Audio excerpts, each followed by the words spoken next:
सूक्तम्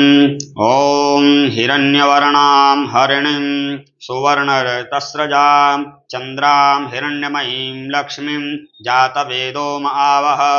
ताम आवह जातवेदो लक्ष्मीमनपगामिनीं यस्यां हिरण्यं विन्देयं गामस्वं पुरुषानहम् अश्वपूर्वां रथमद्यां हस्तिनादप्रमोदिनीं श्रियं देवीं वह्ववे श्रीर्मा देवी ह्वतां कां सौस्मितां हिरण्यप्राकाराम् आद्रां ज्वलन्तीं तृप्तां तर्पयन्तीं पद्मे स्थितां पद्मवर्णां तामिहोपौ वै श्रियं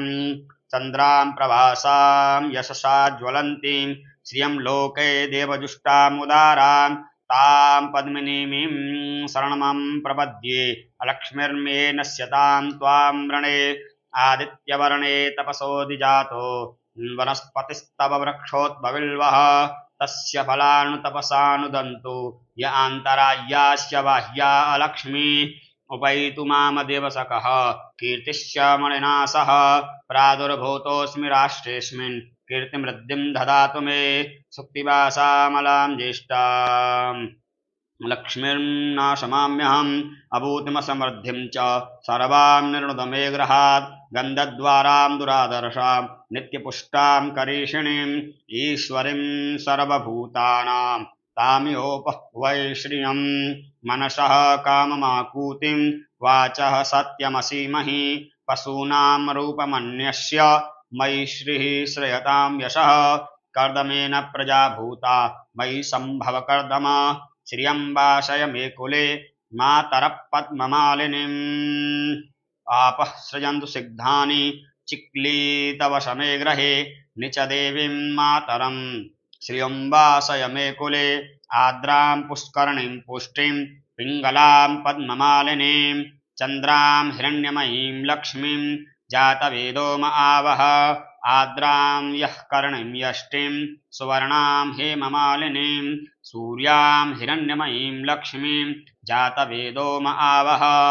ताम आवह जातवेदो लक्ष्मीमनपगामिनीं यस्यां हिरण्यं प्रभूतं गावो दास्योश्वानविन्देयं पुरुषानहम् यः शुचिप्रयतुर्भूत्वा जुहुयादाज्यमन्वहम् सूक्तं पञ्चदशश्च श्रीकामः सततं जपेत् पद्मानने पद्मविपद्मपत्रे पद्मप्रिये पद्मदलायताक्षि विश्वप्रिये विष्णुमनोनुकूले त्वत्पादपद्मं मयि सन्निधत्स्व पद्मानने पद्म ऊरू पद्माक्षि पद्मसंभवे तन्मे भजसि पद्माक्षि येन सौख्यं लभाम्यहम् अश्वदायै गोदायै धनदायै महाधने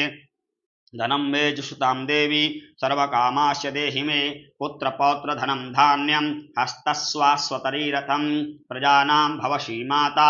आयुष्मन्तं करोतु मे धनमग्निर्धनं वायु धनं सूर्यो धनं वसुः धनमिन्द्रो बृहस्पतिर्वरुणो धनमश्विना वैनतेय सोमं पिबतु वृत्रिः सोमं धनस्य सोमिनो मह्यं दधातु सोमिनः न क्रोधो न च मार्तस्यं न लोभो न सुवामतिः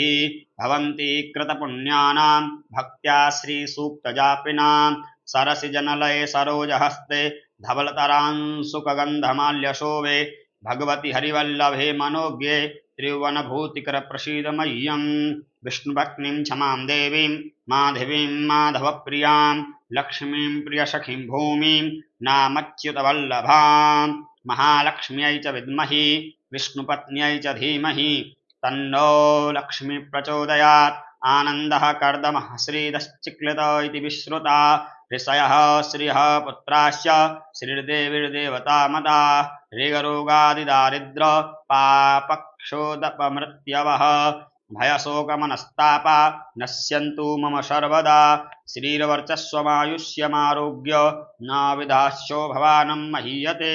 धनं धान्यं पशूं बहुपुत्रलाभं सत्संवत्सरं दीर्घमायुः।